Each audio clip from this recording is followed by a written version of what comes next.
सभी को जय मसीह की। आइए हम परमेश्वर के वचन से भजन संहिता 19 अध्याय 1 आयत से लेकर के 6 आयत तक हम पढ़ेंगे। पहले मैं पढ़ूंगा, पीछे पीछे सिमर पढ़ेगी। आकाश परमेश्वर की महिमा का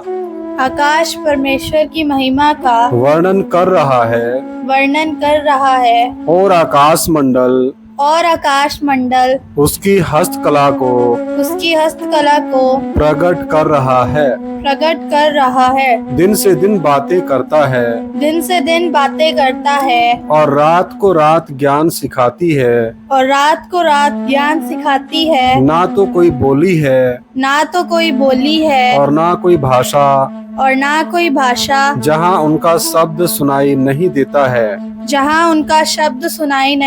है। उनका स्वर सारी पृथ्वी पर गूंज गया है और उनके वचन जगत की छोर तक पहुँच गए हैं।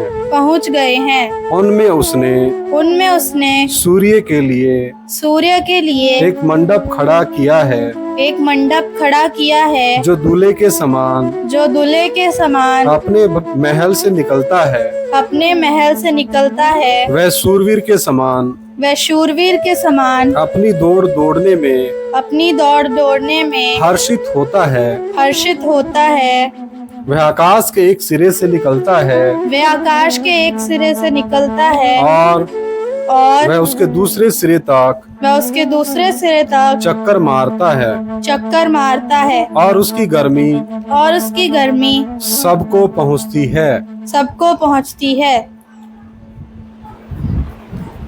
मेरे प्रियो, यहाँ इन वचनों में हमने देखा कि सृष्टि में परमेश्वर की महिमा कैसे सृष्टि कर रही है।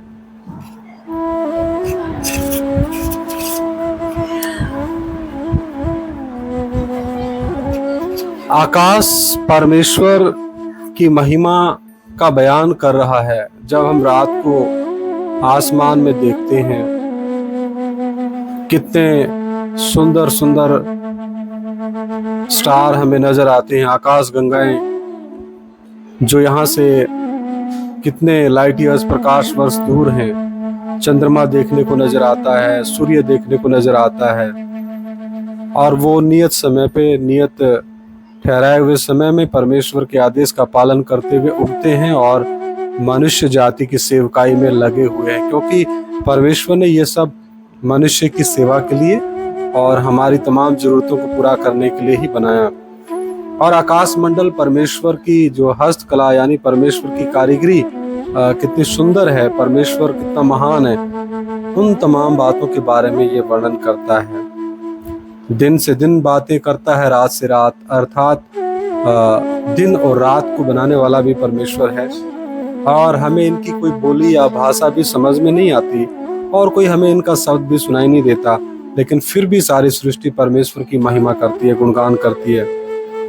और सूर्य के बारे में हमने देखा है कैसे सूर्य परमेश्वर की आज्ञा का पालन करते हुए ठीक समय पे सनराइज होता है, सूर्योदय होता है और ठीक समय पे सनसेट, सूर्यास्त होता है और मनुष्य जाति को गर्मी पहुंचाता है। यानी सर्दी के मौसम में गर्मी और गर्मी के मौसम में तो भयंकर गर्मी दे ही रहा, जैसा कि हम देख रहे हैं। और अंत के समय में ये गर्मी बढ़ जाएगी, परमेश्वर का वचन कहता है।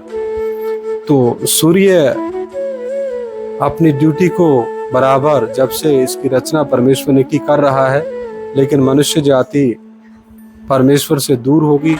आदम के पाप के कारण मनुष्य जाति के अंदर जो परमेश्वर का स्वरूप और समानता हट गया और अदन की वाटिका में जो आदम और हव्वा के द्वारा हुआ गुनाह, आज्ञा अनाज्ञाकारिता का पाप, उसके कारण संपूर्ण मनुष्य जाति पापी ठहरी। रोमियो की पत्री 3 अध्याय 23 भी कहता है कि संपूर्ण मनुष्य जाति क्या है, सारे मनुष्यों ने क्या क्या पाप किया, क्योंकि हम सब आदमवंशी हैं।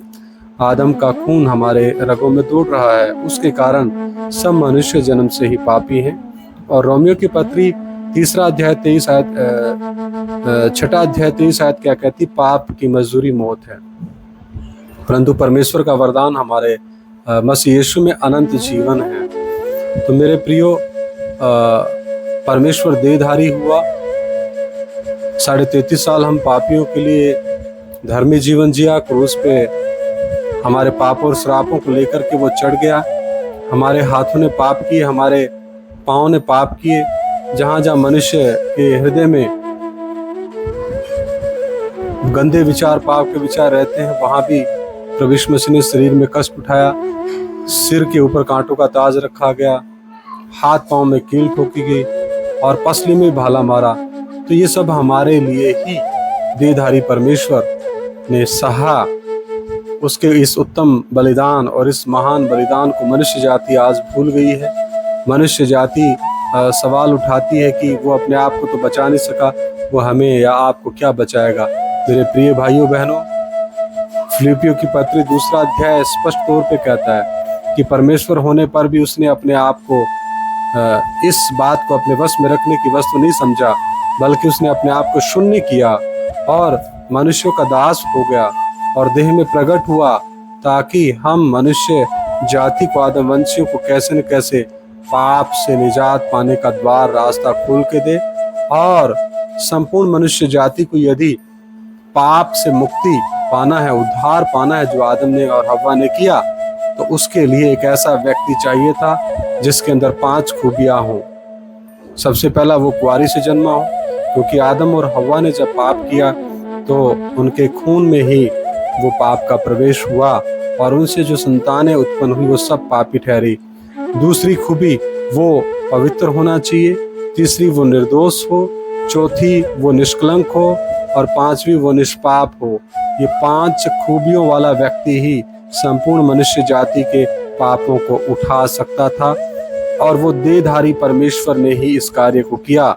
क्योंकि यूहन्ना की अंजील 1 अध्याय 1 आयत क्या कहती है? आदि में वचन था, वचन परमेश्वर के साथ था और वचन ही परमेश्वर था। और 14वीं आयत क्या कहती है? वचन देहधारी हो, यानी परमेश्वर ने देह धारण की। देह धारण क्यों की? ताकि वो हमारे पापों और श्रापों को उठा करके हमारे स्थान पर मारा जाए, गाड़ा जाए और तीसरे दिन मुर्दों में से जी उठे। और इस संपूर्ण ब्रह्मांड में, इस पूरी पृथ्वी के ऊपर ऐसा कोई भी पीर, फकीर, संत, महात्मा, गुरु, अवतार, पैगंबर उत्पन्न नहीं हुआ जो मुर्दों में से जी उठा हो। केवल एक ही है, वो है प्रभु यीशु मसीह, जो तीसरे दिन मुर्दों में से जी उठा। तो आज ये आकाश मंडल, संपूर्ण आकाश और आकाश मंडल यानी गैलेक्सीज, संपूर्ण ब्रह्मांड परमेश्वर की महिमा कर रहा है। तो मनुष्य जाति उस परमेश्वर को भूली बैठी है।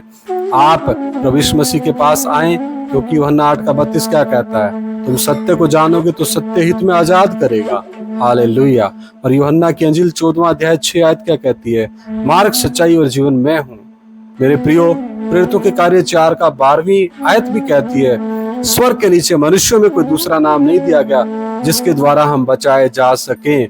केवल एक ही नाम है, वो नाम है प्रभु यीशु मसीह, जिसके द्वारा हमें हमारे पापों से निजात मिलती है।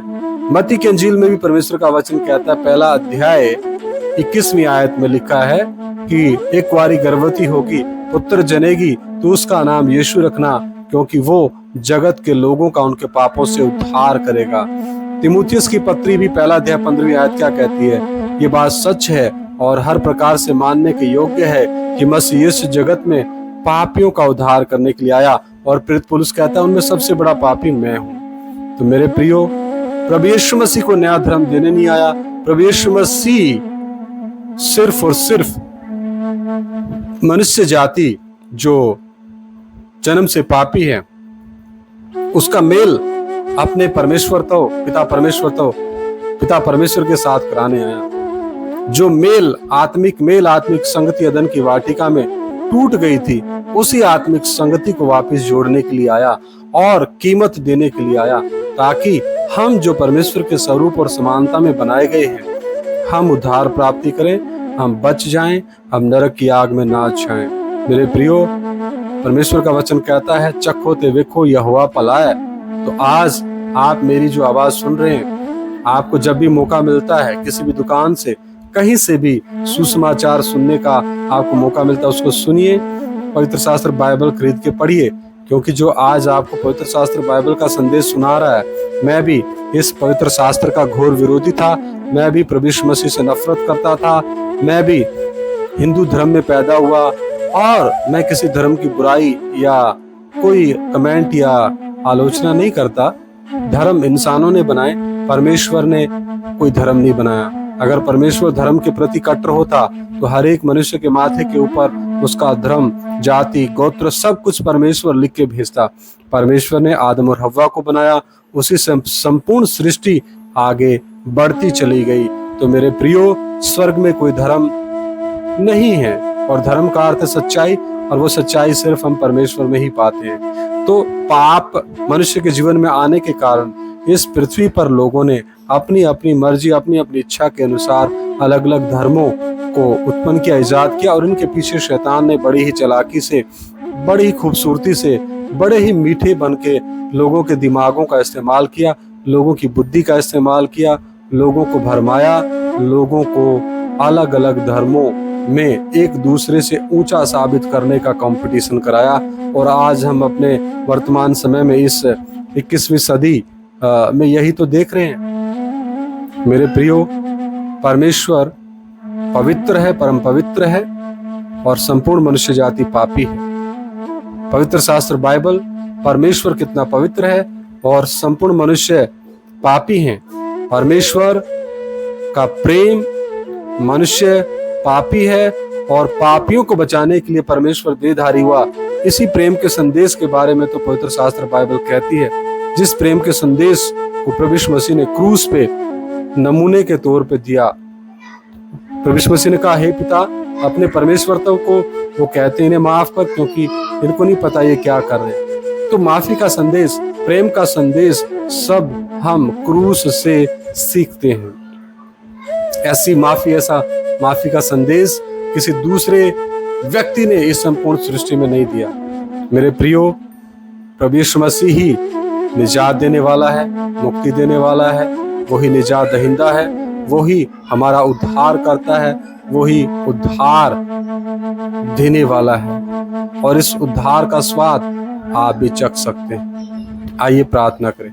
महान जीवते परमेश्वर, अनुग्रहकारी प्रभु, भजन संहिता 19 में जो आकाश परमेश्वर की महिमा कर रहा है, आकाश मंडल परमेश्वर की कारीगरी हस्तकला को प्रकट करके दे रहा है, और सूर्य भी परमेश्वर के आदेश को मान रहा है। प्रभु, ऐसे ही ये मनुष्य जाति आज्ञाकारी हो जाए, ये मनुष्य जाति भी प्रभु आपकी खोज में निकल जाए। पिता परमेश्वर, वो भी क्रूस पे लटके देहधारी परमेश्वर के सामने नतमस्तक हो जाए, घुटने टिकाए, और अपने पापों को मान ले और कबूल कर ले। प्रभु यीशु मसीह ही हमारा उद्धार करता है, परमेश्वर है, और सब लोग बचाए जाएं। हमारी प्रार्थना को सुन लो। प्रभु यीशु मसीह के सामर्थी और पवित्र नाम से हम मांग लेते हैं, सुनो और ग्रहण करो। आमीन। जय मसीह की। मारानाथा।